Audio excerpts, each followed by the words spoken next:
دلائل النعم على العباد،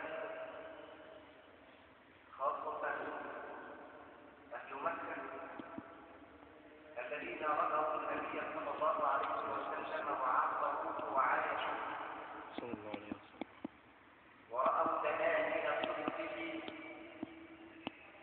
ودلائل نبوته صلى الله عليه وعلى آله وسلم ذكرا.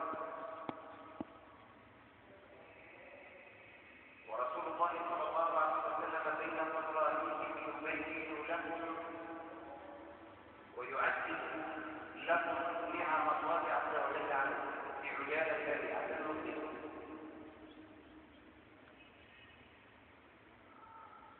يقول لهم الحق سبحانه وتعالى على لسان نبيه صلى الله عليه وسلم: أأمنتم من في السماء أن يخسف بكم الأرض فإذا هي تمور، أم أمنتم من في السماء أن يرسل عليكم حاصبا فستعلمون كيف نذير. ولقد كذب الذين من قبلهم من قبل أهل مكة فكيف كان نكير. أولم يروا إلى الطير فوقهم صافات ويقبضن ما يمسكهن إلا الرحمن إنه بكل شيء بصير.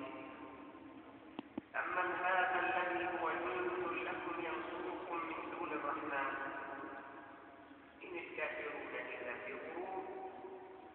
أمن هذا الذي يرزقكم إن أمسك رزقه بل لجوا في عتو ونفور.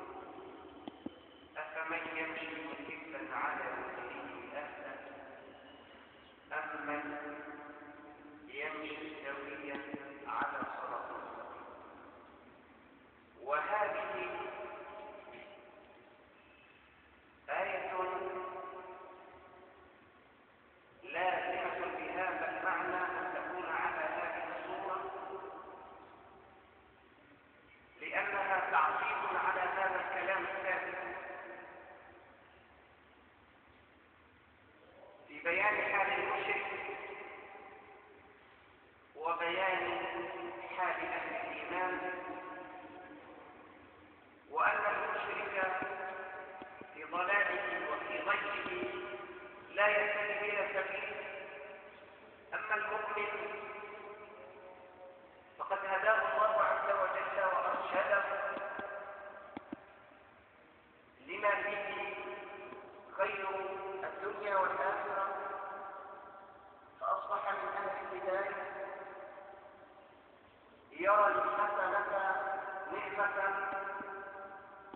ويرى طاعة الله عز وجل والتوفيق إليها نعمة ومنة عظيمة منه، فهو يعترف لله عز وجل بذلك.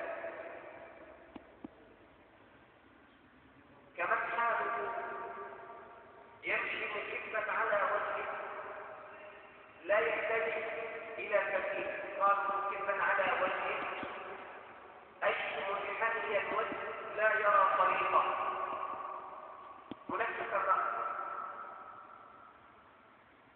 هذا رأس.